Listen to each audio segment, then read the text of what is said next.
Y para eso también he invitado al licenciado Rodrigo Rosales, abogado penal, para ampliar un poco sobre este tema que tiene mucho análisis y que particularmente lo vamos a llevar al tema legal. Licenciado, a ver si nos escucha a esta hora. Muy buenas noches.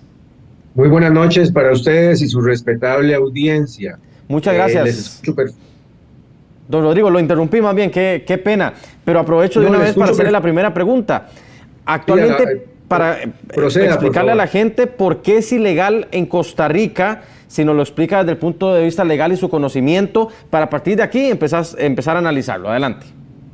Es importante que tengamos claridad que la vida como bien jurídico tutelado en la mayoría de las sociedades, pero en la costarricense, que es el tema que nos ocupa esta noche, está protegido.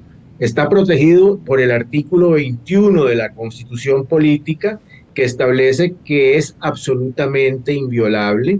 El artículo 31 del Código Civil, que regula que la existencia de la persona física es incluso desde 300 días antes de nacer, ya para todos los efectos que le favorezca ese ser humano intrauterino, no nato, tiene derechos. El artículo 116 del Código Penal viene a establecer penas privativas de libertad, de prisión de hasta 3 años, a quien movido por un sentimiento de piedad matare a un enfermo grave o incurable ante el pedido serio o insistente de esta persona, aun cuando medie un vínculo de parentesco.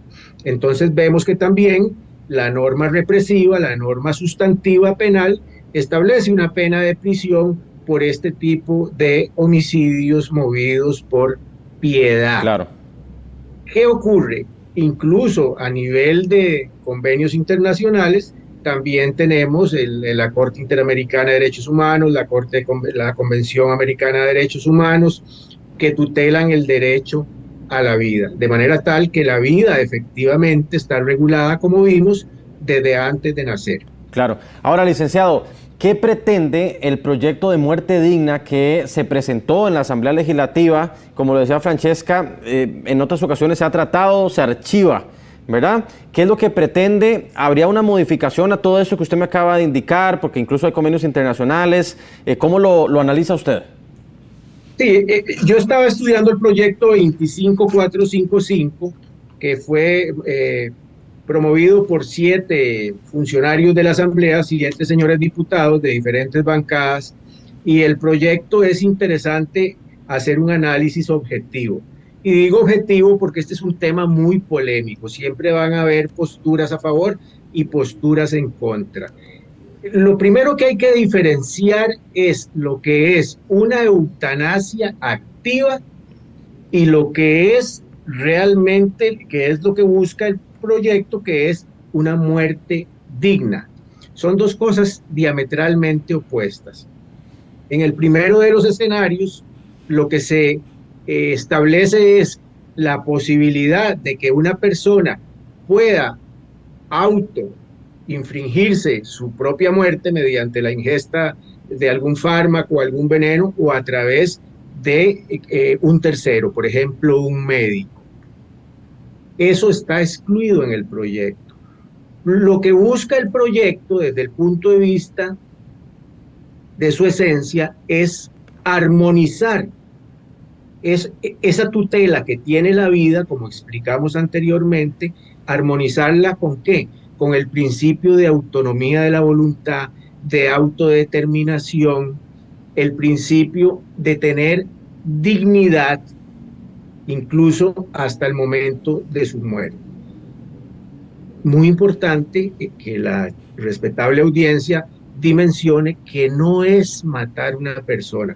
Se trata de un proyecto que lo que busca es que aquellas personas que se determine que tienen una enfermedad terminal cuyo pronóstico de vida pueda ser menor a 6 meses, debidamente diagnosticado por un experto, por un especialista, pueda tomar la decisión en su condición personal o a través de personas cercanas a él o ella, hijos, hermanos, padres, de que se le elimine, por ejemplo, el estar condicionado a una máquina, el recibir un tratamiento prolongado y, a contrario sensu, recibir un tratamiento paliativo y que ella pueda decidir hasta cuándo y en qué circunstancias prefiere mejor descansar en paz. Licenciado. ¿Y por qué descansar en paz? Porque fíjese usted que una persona que ya está cercana a ese momento de la muerte, en condiciones como las descritas, lo que quiere es tranquilidad, lo que quiere es paz, y así como tenemos derecho a la vida, tenemos derecho a una muerte digna. Ese es el espíritu del proyecto que han Licenciado, ahora nada más, usted entonces nos está explicando que no es, por ejemplo, aplicarle alguna sustancia para que esa persona descanse, sino más bien que esa persona decida qué tratamiento ya mejor no quiere continuar porque le quedan solo 6 meses de vida y está sufriendo. Usted me corrige si lo entendí. Efectivamente, ¿verdad que sí? Hay que establecer una diferencia importante. La eutanasia activa es la administración letal de un fármaco a petición del paciente. Es decir, el paciente dice, yo no quiero vivir, suministreme un fármaco que acabe con mi vida. Eso es una eutanasia activa. O bien que él esté legitimado para hacerlo. Eso no lo contempla este proyecto. Me parece muy importante eso que usted señala y que las personas que nos escuchan comprendan que la eutanasia activa no es parte de este proyecto. Ahora, me parece, el artículo 2, establece como fin último del proyecto la intención de aliviar y respetar la autonomía. La muerte es consecuencia de la enfermedad o del retiro del tratamiento. Claro. ¿Me explico?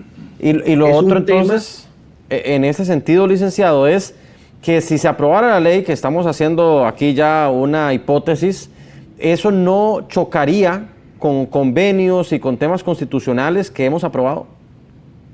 No, lo que la ley vendría a hacer es modificar el artículo 116 del Código Penal al que hicimos referencia, que establece una pena de prisión a quien por piedad y a solicitud de la persona le cause la muerte, porque en este caso no se trata de causar la muerte, se trata, repito, de integrar la tutela de la vida a la que todos tenemos derecho, como ya se explicó incluso antes de nacer, pero armonizarla ¿con qué?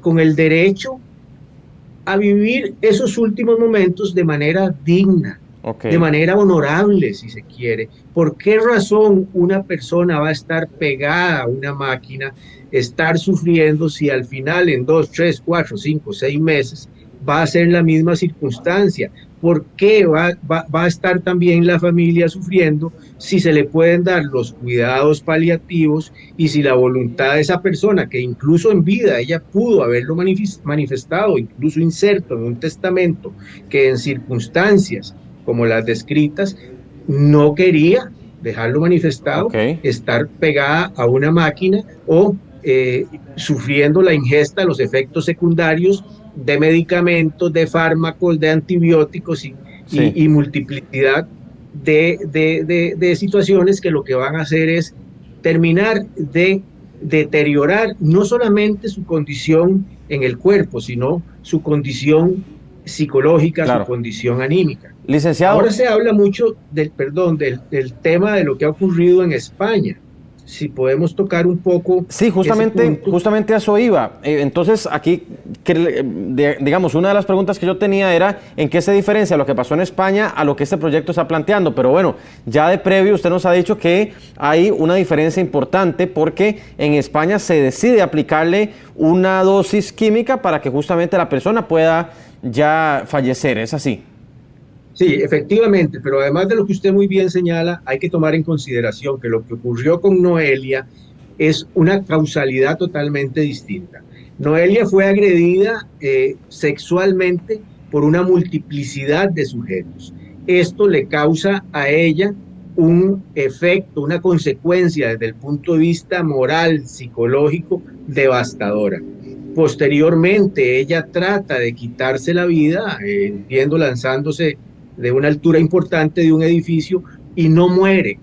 sino que además del problema que ya venía arrastrando consecuencia de su agresión sexual, queda parapléjica, con dolores terribles. Entonces, la muchacha entra en una depresión profunda que la motiva una y otra vez después de una batalla legal que estuvo por juzgados, que estuvo por tribunales, que estuvo por tribunales internacionales de derechos humanos, que estuvo por cámaras de casación. Todos determinaron de manera unívoca y uniforme que ella estaba en el legítimo derecho de decidir si quería terminar con su vida. Pero las razones del caso de Noelia son abismalmente distintas al espíritu de este proyecto, porque el caso de Noelia era una persona con una depresión profunda, con un trauma post el evento que había sufrido. El espíritu de lo que contempla este proyecto es precisamente la existencia de una enfermedad terminal con efectos irreversibles y contempla incluso un grupo de expertos profesionales del país, entre los que está Colegio de Médicos, Universidad de Costa Rica y incluso la Defensoría de los Habitantes como el órgano que va a ser el rector y el que determine la existencia de todos los presupuestos. No se trata de que cualquiera dice no quiero morirme y entonces tienen que hacerme caso. No, tienen que darse una serie de circunstancias objetivas, verificables y constatables por un especialista para que podamos decir, bueno, entonces sí se va a aplicar lo que dice el proyecto. Eso es en esencia lo que establece el proyecto y repito, es distinto a lo que ocurrió con Noelia. También es importante tomar en consideración que en el derecho comparado, Luxemburgo, Canadá, Colombia, Paraguay, Nueva Zelanda, etcétera, la eutanasia activa es válida. Claro. Pero esa es una situación totalmente distinta al tema que estamos conversando esta noche. Muy bien, creo que nos quedó clarísimo, don Rodrigo, y que además, nada más para aportar en este caso de Noelia, entiendo incluso también, o por lo menos hay muchos cuestionamientos sobre el acompañamiento psicológico que se le pudo haber dado a la enfermedad mental que la depresión le pudo haber generado a Noelia en algún momento y pues la llevó finalmente a esto. Una reflexión en un minuto que me queda, licenciado. Y bueno, aquí es muy importante determinar que las enfermedades mentales, las depresiones, son cosas que deben atenderse con la seriedad del caso. Nuestro país cuenta con personas muy calificadas. Hay un caso reciente en Colombia de una muchacha joven que también, además de profesión psicóloga, que sufrió una depresión profunda y está luchando para poder acceder al Instituto de la Eutanasia Activa, como ya lo explicamos. Claro. Es importante cuidar la salud mental porque cuando la mente no está bien, nada de lo demás está bien.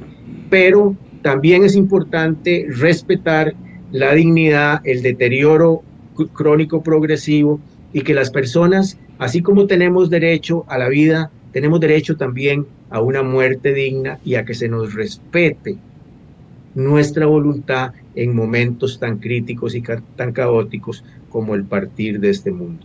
Don Rodrigo Rosales, abogado penal, le agradezco muchísimo por atendernos a esta hora de la noche, licenciado.